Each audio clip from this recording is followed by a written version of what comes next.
You hatch from an egg, somewhere in the Pacific Ocean, and the current pushes you sideways before you can even move on your own. You are tiny, covered in small spines that stick out from your body in every direction, and around you the water is packed with millions of your siblings all breaking free from their eggs at the same time and drifting in every direction. You need to eat, so you start moving toward the smallest organisms floating past you, pulling them in, one at a time. But something else is already moving through the cloud of larvae with its mouth opening wide and sweeping through the water, taking dozens of your siblings in a single pass. Then another fish comes from the other side, and then another, and the cloud around you starts thinning fast. You push yourself downward to get away from the surface where most of the feeding is happening, and the number of siblings around you drops from millions to thousands to just a handful in the space of a few minutes. A small fish turns and comes straight at you with its mouth already open, so you push sideways as hard as your tiny body allows and it snaps shut just behind you before turning to chase something else. A few minutes later, you are alone. There is nothing around you that looks like you anymore, and every sibling that hatched beside you has either scattered too far to see or is already gone. You are the size of a grain of rice, drifting in open ocean with nothing around you except water in every direction.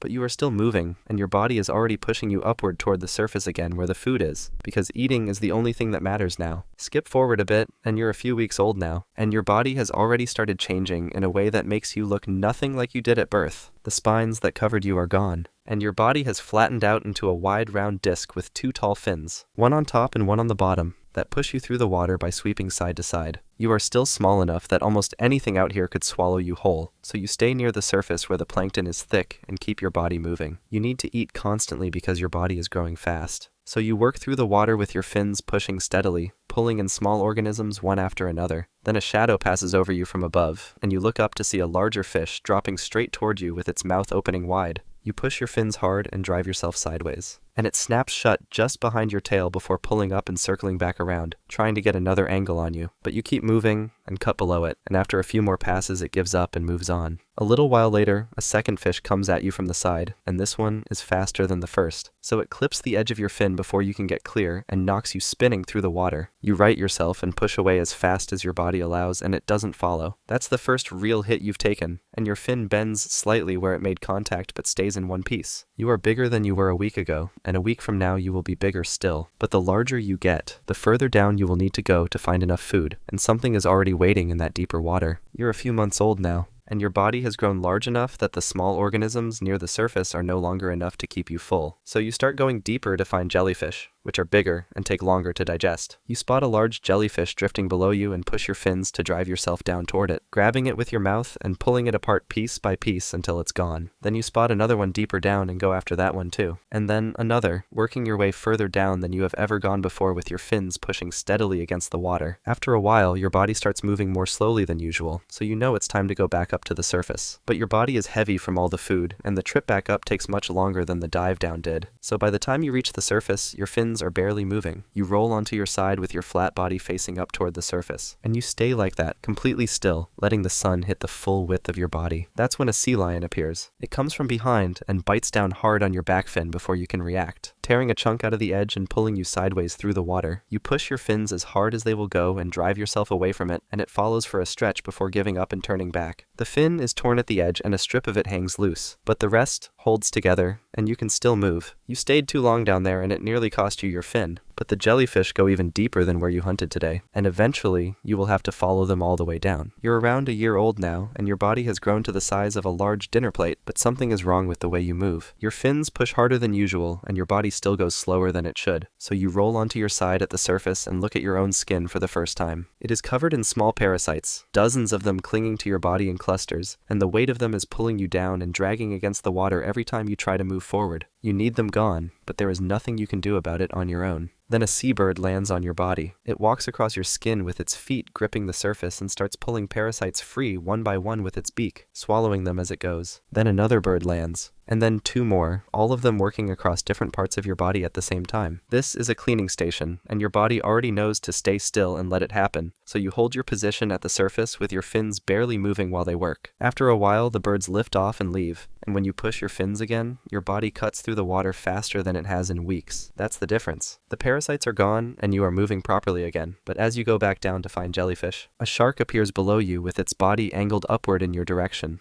circling slowly and watching you with its head turning to keep you in view. You hold still, and it circles twice more before straightening out and moving away without making a move toward you. You are big enough now that some things think twice before attacking, but a shark that circles twice and leaves will eventually be replaced by one that doesn't. Skip forward a bit, and you're around 3 years old now with your body the size of a car door, and the jellyfish in this part of the ocean have thinned out so much that you are no longer getting enough food from a single day of diving. Your body needs a huge amount of jellyfish to keep your size going, so you start moving in one direction and keep going, following the current with your fins pushing steadily for days at a time. This is your first real migration, crossing open ocean in search of a new feeding ground, and the further you go, the less there is around you to eat. After about 2 weeks of crossing open water with your body getting slower, and your fins pushing harder than usual just to keep your depth, you finally reach a new stretch of ocean where jellyfish hang in clusters at every level. You go straight down and start feeding, pulling jellyfish apart one after another and swallowing them whole, working your way back up through the water column over several hours with your body filling out as you go. Then you surface and roll onto your side to recover, and you stay there for a long time. Over the next few days, you feed more than you have in weeks, and your body starts moving the way it did before the crossing. That's when you notice something new around you. Other large fish moving through the same water, some of them bigger than anything you have seen before, cutting through the jellyfish clusters and feeding alongside you without paying attention to you at all. You have crossed an ocean and come out the other side heavier and stronger than when you left, but something in this new stretch of water is bigger than you, and it has already noticed you are here. You're around 5 years old now, and your body has grown to the size of a large dining table, and today, something is different. Your body pushes you upward to the surface without any intention to hunt, and when you get there, you release a cloud of eggs into the water around you, hundreds of millions of them spreading out in every direction. A male sunfish is already nearby, with his body parallel to yours, releasing a cloud of his own cells that mixes with your eggs as the current carries everything away. That's reproduction, and it's over in minutes, with your body already pulling you back down toward the jellyfish below before the cloud has fully spread. But as you go back down, another sunfish drops in from above and drives its body sideways into yours, hitting you hard enough to knock you off your path and sending you spinning through the water. This one is bigger than you and comes back around immediately with its whole body angled straight at you, so you turn to face it and hold your position. It hits you again, this time square on your side, and you take the full force of it without moving away. Then you drive your own body forward and ram it back, putting your full size into the hit, and it twists sideways from the impact. It comes at you one more time, trying to get above you, but you push up to meet it, and the two of you press against each other for a long moment before it breaks away and moves off through the water. That's the first time another sunfish has pushed back and lost. You are big enough now that holding your ground works, and other sunfish know it when they see it. But size alone won't be enough for what's coming. Something in this ocean hits harder than another sunfish ever could. You're around 7 years old now, and your body has grown to the size of a small car. And today, a great white shark finds you while you are coming back up from a deep dive with your fins pushing steadily toward the surface. It comes from below with its body angled upward and its mouth opening wide, and it bites into your side before you can push clear, tearing away a strip of your outer skin and pulling backward with its full weight behind it. The force of it knocks you sideways through the water. But your skin is thick enough that the bite doesn't go deep, so you drive your fins hard and push away from it as fast as your body allows. The shark follows, trying to get above you and come down onto your back, so you keep your body turning to face it and push straight at it each time it angles in, making it change direction instead of closing in on you. It tries twice more, each time coming at you from a different angle, but your size makes it hard for the shark to get a clean hold on anything vital, so after the third pass, it slows down and holds its position in the water below you, watching you go. That's the moment you know it has given up. You reach the surface and roll onto your side with the torn section of skin facing up.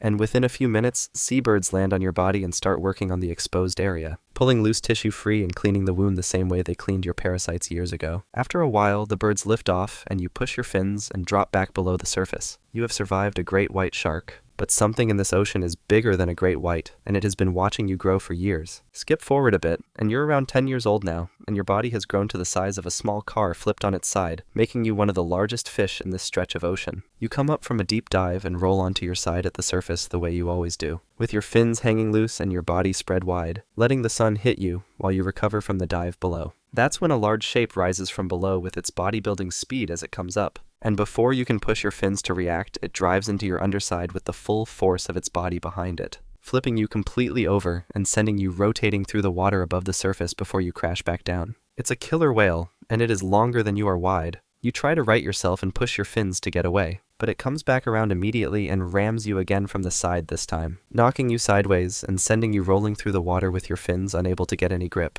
You push hard, trying to get below it where you have more room to move. but it cuts off the angle and clamps its teeth around your back fin with its full jaw closing down and pulling backward with its whole body weight, dragging you through the water and shaking you the way the sea lion shook your fin years ago. But with a force behind it that is completely different. Your fin tears at the base and your body stops responding to your other fin's push. Then it pulls you under, with its body driving downward and taking you with it, and you go down. Your body drifts further down into the water below, and the surface above you goes still.